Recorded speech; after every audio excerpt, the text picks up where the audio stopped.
दोस्तों, और quick revision series में हम जनवरी का करंट अफेयर्स डिस्कस कर रहे हैं और ये सेकंड पार्ट है जिसमें हमारे कुछ रिमेनिंग जो इम्पोर्टेंट करंट अफेयर्स थे वो रह गए थे। आज मैं उस वीडियो में वही सारी चीज़ें डिस्कस करूँगा, लेकिन इससे पहले एक बार हम जल्दी से क्विकली रिवाइज़ कर लेते हैं कि हमने फर्स्ट पार्ट में क्या पढ़ा था। हमने जनवरी करंट अफेयर्स जो हमने उसको जल्दी से रिवाइज़ कर लेते हैं और उसके बाद फिर हम जो रिमेनिंग हमारे करंट अफेयर्स है वो देखेंगे जनवरी के। तो सबसे पहले कहा था कि जो हमारा वेन्यू ऑफ 19 समिट है नॉन अलाइनमेंट मूवमेंट का, वो कहाँ पे हुआ था? कंपाला, युगांडा में। ठीक है। दूसरा है the city in which the tallest statue of doctor B R Ambedkar. तो tallest statue doctor B R Ambedkar का कहाँ पे अनवील किया गया था? विजयवाड़ा में, और उसकी जो हाइट थी वो कितनी थी? 206 feet with pedestal. The venue of India international science festival IISF का जो वेन्यू था वो कहाँ पे था? फरीदाबाद, हरियाणा में। Place in Uttar Pradesh eight which the first all girls सैनिक स्कूल कहाँ पे इनॉग्रेट हुआ था? वो वहाँ पे वृंदावन यानी मथुरा में। Union cabinet has named international airport at Ayodhya, और अयोध्या में जो इंटरनेशनल एयरपोर्ट है उसका नाम क्या रखा है? महर्षि वाल्मीकि इंटरनेशनल एयरपोर्ट, अयोध्या धाम। ऑस्ट्रेलियन ओपन मैंने बताया था आपको कि उसका विनर कौन था? जानिक सिनर, इटली से था, और जो रनर अप थे कौन थे? डेनियल मेडवेडेव, रशिया के। स्पोर्ट्स की कुछ आइटम्स थी जिसमें sir Garfield Sobers trophy for ICC men's cricketer Pat Cummins को मिला था। ऑस्ट्रेलिया के ICC men's test cricketer Usman Khawaja, ये भी ऑस्ट्रेलिया के थे। ICC मेंस ODI क्रिकेटर, ये तो पता है, Virat Kohli. Men's T20 cricketer Surya Kumar Yadav of India, और emerging men's cricketer Sachin Ravindra of New Zealand. एक हमने पढ़ा था कि इंडिजिनस एसोल्ट राइफल DRDO ने हमारी बनाई है, कौन सी? उग्रम। ठीक है। और मैंने उसकी भी इफेक्टिव रेंज बताई थी 500 मीटर, वेट 4 किलो से कम वेट था इसका, और इसने किसको रिप्लेस किया? इंसास राइफल को। ठीक है। ये हमारी उग्रम एसोल्ट राइफल है। ठीक है, ये बता देता मैंने आपको। इफेक्टिव रेंज 500 मीटर है, वेट 4 किलो से कम है, और इसको ये हमारी जो पहले इंसास राइफल थी उसको रिप्लेस किया जो हमारे आर्मी फोर्सेस में पहले यूज़ होती थी। नेक्स्ट पे बढ़ते हैं कि हमारी जो रामसार वेटलैंड्स है, अब हमारे पहले कितने थे? 75 थे, अब कितने हो गए? बढ़ के 80 हो गए, और जो हमारे 5 ऐड हुए उन 5 में कौन से हैं? तो 2 तमिलनाडु से हैं और 3 कर्नाटक का गए हैं। एक बार जल्दी से देख लेते हैं। कर्नाटक के कौन से हैं? मगडी-केरे कंजर्वेशन रिजर्व, और ये अनका समुद्र बर्ड कंजर्वेशन रिजर्व, और अगानशिनी एस्चुरी, ये कर्नाटक में है। और तमिलनाडु में हमारे कौन कौन से? 2 लॉन्गवुड शोला रिजर्व फॉरेस्ट और कराईवेट्टी बर्ड सेंचुरी, ये हमारे तमिलनाडु के हैं। तो टोटल हमारे पहले 75 थे और अब कितने हो गए? टोटल 80 हो गए। ठीक है। उसके बाद मैंने बताया था कि जो कंपल्सरी ब्लेंडिंग ओब्लिगेशंस के तहत अब उन्होंने गवर्नमेंट ने क्या रूल निकाला कि आपको कंपल्सरी ब्लेंडिंग करनी है बायोगैस की। किस में करनी है? PNG में और CNG में। यानी PNG जो हमारा हाउस होल्ड है, ठीक है, पाइप नेचुरल गैस जो होता है उस हाउस होल्ड वाले में, और CNG हमारा कौन सा? ट्रांसपोर्ट में। तो इन दोनों में हमारी कंपल्सरी ब्लेंडिंग होनी है बायोगैस की। ठीक है। उसके बाद बताया था मैंने मेलानिस्टिक टाइगर सफारी स्टार्ट हुई है। कहाँ पे स्टार्ट हुई है? और ये हुई है सिमलीपाल टाइगर रिजर्व, उड़ीसा में। फिर मैंने बताया था कि मेलानिस्टिक टाइगर कौन से होते हैं? तो जो ब्लैक कलर के जो स्किन पे स्पॉट्स होते हैं ब्लैक कलर के, उनको मेलानिस्टिक टाइगर्स बोलते हैं। और वो किस वजह से होता है? क्योंकि मेलानिन का इंक्रीज प्रोडक्शन होता है उनके बॉडी में, स्किन में, जिसकी वजह से उनका रंग काला हो जाता है। तो ये सिमलीपाल टाइगर रिजर्व का एक ये है, टाइगर को देख सकते हैं आपकी, ये ब्लैक कलर की स्किन है इसकी, तो इनको मेलानिस्टिक टाइगर्स बोलते हैं। और मेलानिस्टिक टाइगर की जहाँ जब भी बात होगी वो कौन से होंगे? सिमलीपाल टाइगर रिजर्व के। ठीक है। फिर मैंने बताया था कि बोइंग का जो लार्जेस्ट कंपनी है इसका एक US के बाहर कहाँ पे इसकी कंपनी खोली गई है? Bengaluru and India. बोइंग एक US बेस्ड मल्टीनेशनल कंपनी है जो एरोस्पेस की फील्ड में काम करती है। उसके बाद बताया था कि फ़ारसी को 9 क्लासिकल लैंग्वेजेस में शामिल कर लिया गया है। सबसे पहले हमारी 6 क्लासिकल लैंग्वेजेस थी, उसके बाद एक फ़ारसी हो गई, और उसके बाद फिर प्राकृत एंड पाली। और ये भी बताया था कि ये जब हमारे external affairs minister Shri Jaishankar ji जब ईरान गए थे तब इन्होंने ये कल्चरल रिलेशंस को फोस्टर करने के लिए इन्होंने फ़ारसी को हमारे 9 क्लासिकल लैंग्वेजेस में शामिल किया है। ठीक है, और ये बताया था कि सरयू रिवर में सोलर पावर्ड बोट स्टार्ट की हुई है and this is for the first time in the country. तो ये थे हमारे जो हमने फर्स्ट पार्ट में हमने करंट अफेयर्स डिस्कस किए थे। अब जो हमारे रिमेनिंग करंट अफेयर्स है वो डिस्कस कर लेते हैं, उससे फिर हमारे जो जनवरी 2024 के जो करंट अफेयर्स है वो टोटली कवर हो जाएंगे। तो फ्रेंड्स, एक ये ग्रीन फ्यूल्स अलायंस स्टार्ट हुआ है, और ये किसका कंट्री के बीच में हुआ है? डेनमार्क और इंडिया के बीच में। तो ये पूछ सकते हैं कि इंडिया ने ग्रीन फ्यूल अलायंस किसके साथ पार्टनरशिप में स्टार्ट किया है? तो ये डेनमार्क के साथ, आपको याद रखना काफ़ी इंपॉर्टेंट है। और इसका पर्पस क्या है? To boost sustainable energy partnerships.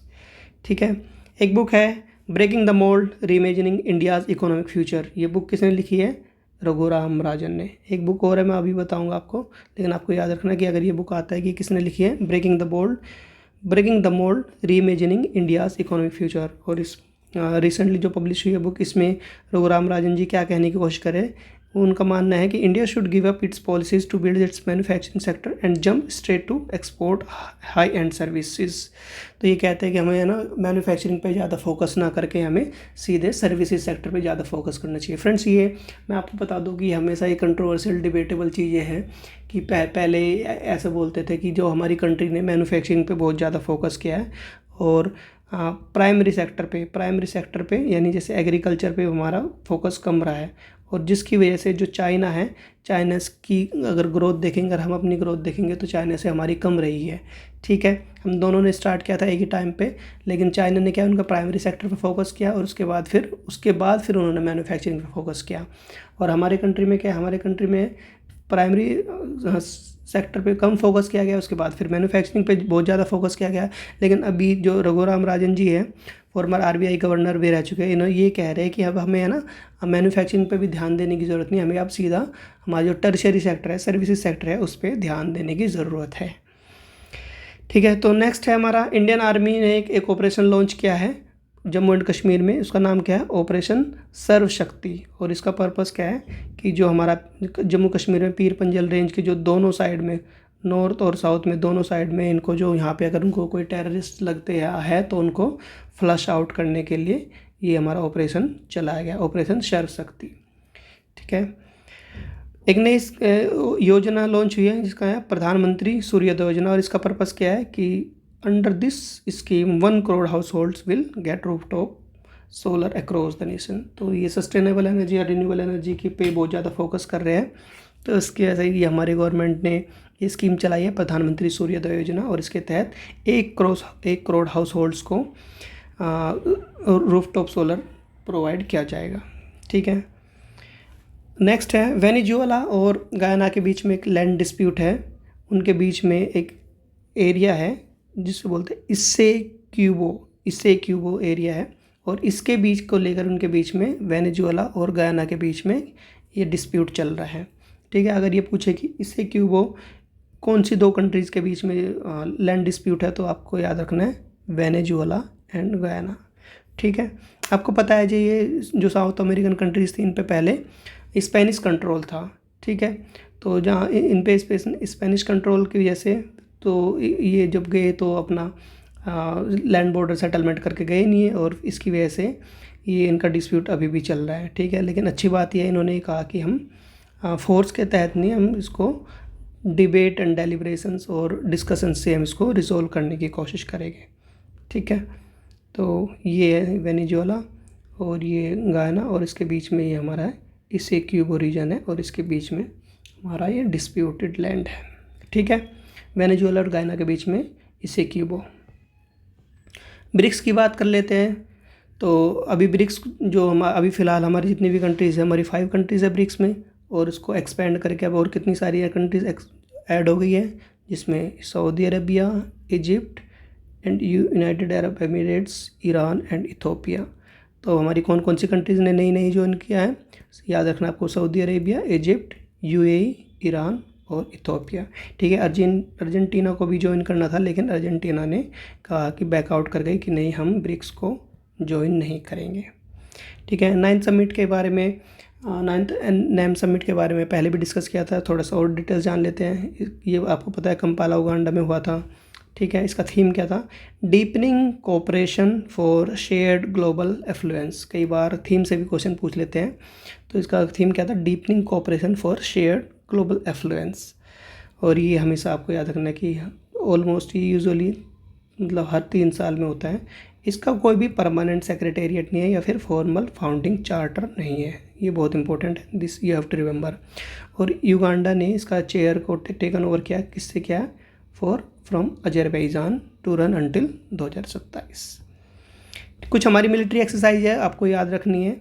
ये इनॉग्रल मिलिट्री एक्सरसाइज है, तो आपको याद रखनी है। एक ये सदा तंसीक, ये सदा तंसीक इंडिया और सऊदी अरेबिया के बीच में, ठीक है, इंडिया एंड सऊदी अरेबिया। अब ये माइक्रोसॉफ्ट ने एक एम्बिशियस न्यू इनिशिएटिव लॉन्च किया है, उसका नाम क्या है? AI ओडिसी। और इसके तहत क्या करना है? इसका पर्पस क्या है? It aims to provide advance skill training in artificial intelligence tools and technologies to 1 lakh software developers. तो आपसे ये पूछ सकते हैं कि जो AI ओडिसी जो इनिशिएटिव है वो किसका है, ठीक है। तो आपको याद रखना है माइक्रोसॉफ्ट का। आपको ऑप्शन दे देंगे, माइक्रोसॉफ्ट का है, गूगल का है, और भी बहुत सारे ऑप्शंस दे देंगे। आपको याद रखना है it is the initiative of Microsoft, AI Odyssey, ठीक है। और इसमें क्या है? 1 लाख सॉफ्टवेयर डेवलपर्स को AI की फील्ड में, AI टूल्स एंड टेक्नोलॉजीज की फील्ड में ट्रेनिंग प्रोवाइड की जाएगी। तो एक अच्छा इनिशिएटिव है माइक्रोसॉफ्ट की तरफ से, ठीक है। एक और बुक की बात कर लेते हैं। पहले मैंने एक रघुराम राजन की बुक की बात की थी, अब एक बुक हमारी है 4 स्टार्स ऑफ डेस्टिनी। और ये हमारे इंडियन आर्मी चीफ जनरल जो है MM नरवाने की बुक है, ठीक है, 4 स्टार्स ऑफ डेस्टिनी। एक ये हमारे पास इंडिया ने एक फॉर्मली साइन अप कर लिया फॉर किसके लिए? फॉर स्काउ। स्काउ क्या है? Square kilometre array observatory. ये क्या है? बेसिकली एक एम्बिशियस मल्टीनेशनल इनिशिएटिव है, और इसके तहत क्या करना है कि जो वर्ल्ड्स लार्जेस्ट रेडियो टेलीस्कोप बनाना है, ठीक है, वर्ल्ड्स लार्जेस्ट रेडियो टेलीस्कोप बनाना है, स्पेनिंग ओवर है स्क्वायर किलोमीटर। ये है क्या बेसिकली? ये एक इंस्ट्रूमेंट नहीं है, it's a vast collection of thousands of telescope antennas, ठीक है। साउथ अफ्रीका में और ऑस्ट्रेलिया में बहुत सारे उन्होंने रेडियो टेलीस्कोप लगा रखे हैं, और उनके एंटीनास को कनेक्ट करके एक रेडियो टेलीस्कोप बनाएंगे। This will interconnect as a single giant telescope radio, ठीक है। और उसके बाद it will enable the astronomers to probe celestial phenomena out to extreme distances, advancing cosmic understanding. तो कॉस्मिक अंडरस्टैंडिंग के लिए हमें एक ये जायंट रेडियो टेलीस्कोप बनाना है, जो कि कहाँ पे है? साउथ अफ्रीकाज में कुछ एंटीनाज लगे हैं, ऑस्ट्रेलिया में कुछ लगे हैं, और उनको एक ही कनेक्ट करके एक सिंगल रेडियो टेलीस्कोप बनाएंगे। और उससे क्या होगा? It will enhance our cosmic understanding, ठीक है। एक लास्ट हमारी है मिलिट्री एक्सरसाइज की बात कर रहा था मैं। एक तो सादा तंसीक की बात करी मैंने, इंडिया और सऊदी अरेबिया की। और आपको ये भी याद रखना है डेजर्ट साइक्लोन। ये कौन किसके बीच में? India and UAE, India and UAE। और ये कहाँ पे हुई थी? इन राजस्थान। तो फ्रेंड्स, इसके साथ हमारे जो जनवरी के करंट अफेयर्स हैं वो सारे यहाँ पे डिस्कस होते हैं। सारे मैंने इंपॉर्टेंट डिस्कस कर लिए हैं। उसके बाद जब मैं सारे मंथ्स के कंप्लीट करा दूंगा, उसके बाद फिर हम इनके क्वेश्चंस भी लगाएंगे।